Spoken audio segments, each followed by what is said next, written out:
Alright, so let's start talking about indirect object pronouns. First of all, I'm going to have to add an indirect object to this sentence. We have Mario, our subject, we have lanza, our verb, we have la pelota, the direct object. Let's add someone for Mario to throw the ball to. Let's call this person Sean.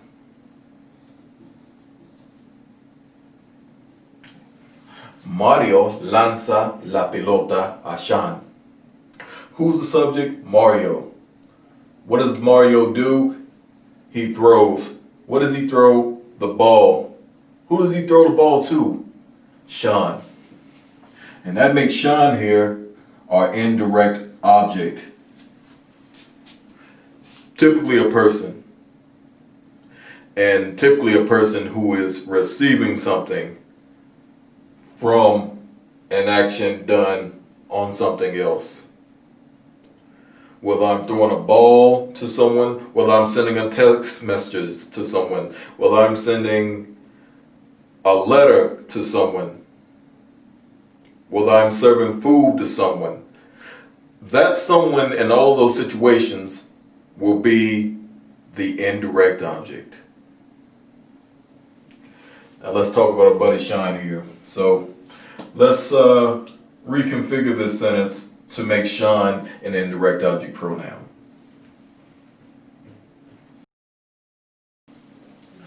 Mario le lanza la pelota. Last time you saw la. Let's change that.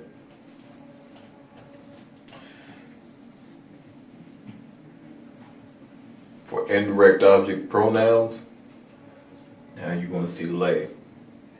This is probably going to be the biggest change that you see with the indirect object pronouns. So let me show you what those look like.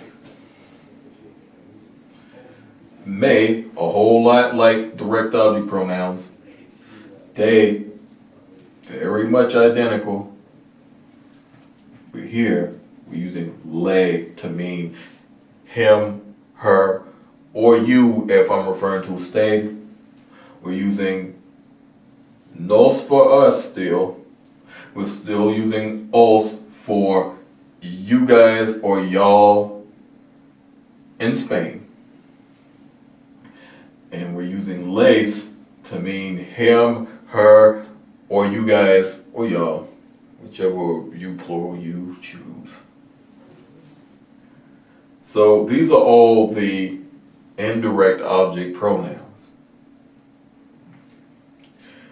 And a whole lot like direct object pronouns, when we have a regular verb conjugation, like we did here with lanza, which comes from lanzar, which means to throw, we put the indirect object pronoun directly in front of the verb. And very much like I showed you before in this video with the direct object pronoun in those other situations, the present progressive and the infinitive, we're going to follow the very same rules. We can either put lay or whatever indirect object pronoun we have in front of the whole verbal expression, such as Mario le está lanzando la pelota, or you can attach that pronoun to the action verb. Mario está lanzándole la pelota. Very much the same rules. The infinitive is no different. Mario le va a lanzar la pelota. Mario va a lanzarle la pelota.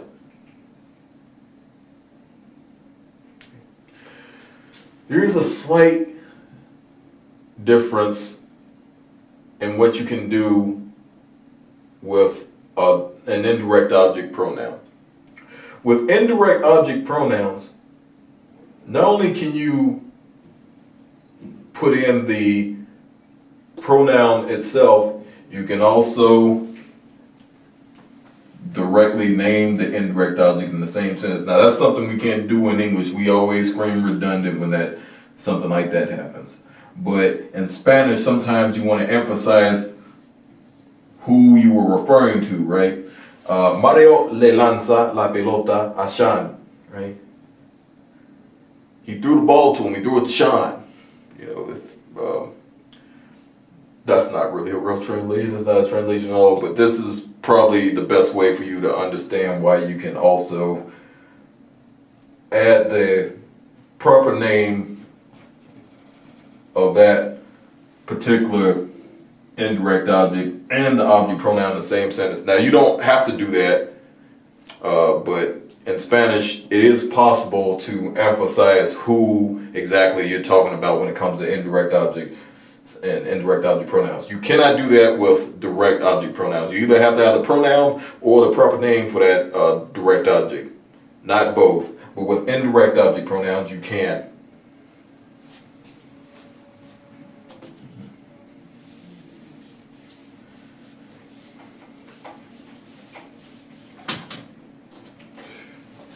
You know what? Now that I'm at it, I think I will also show you what double object pronouns look like.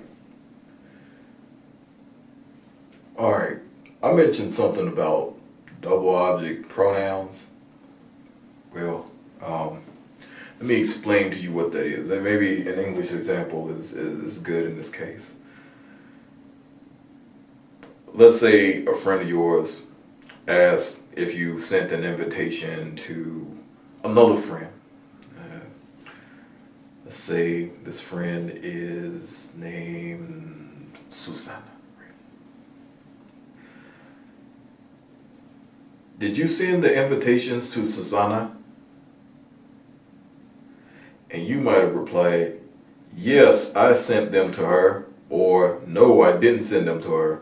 Or maybe you replied, yes, I sent them to her and lied. None of that matters. What does matter, however, is that you change Susana and invitations to her and them. So let me show you an example of what that would look like in Spanish. And no, I'm not going to talk about invitations right now. I'm going to go back to our friends Mario and Sean. Simple enough, they're already on the board. So, as we've already established, Mario is the subject, lanza is our verb, la pelota is our direct object, and Sean is our indirect object. Mario lanza la pelota a Sean. Now, let me reconfigure this sentence with a double object pronoun.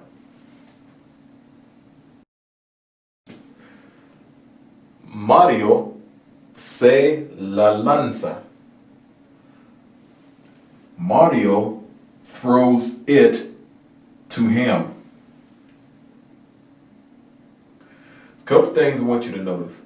The very first thing is that the indirect object pronoun precedes the direct object pronoun, and both of them precede the verb. All right, so that's the main thing that you should understand. The other thing that you should understand, and you're probably trying to understand right now, is that, okay, where did say come from? Okay, when we have double object pronouns, don't ask me why, but maybe Layla or Laylo or Laylos or Laylas didn't really sit too well to the ear of the Spanish speaker. Who knows? At any rate, when we're using double object pronouns, lay and lace are both going to become say. And say means a lot of things in this case. Him, her, you if you're using usted, them, you guys if you're using ustedes in Latin America. you notice that all the other indirect object pronouns stay the same because they don't have the same problem as lay and lace, where you're going la la la la la la. No. Here we have to use say to replace both lay and lace. Again, don't ask me exactly why that's the case, it just is. So, Mario se la lanza, Mario throws it to him.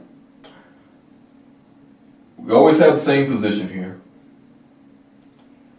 Indirect object pronoun, direct object pronoun, and verb for regular conjugation.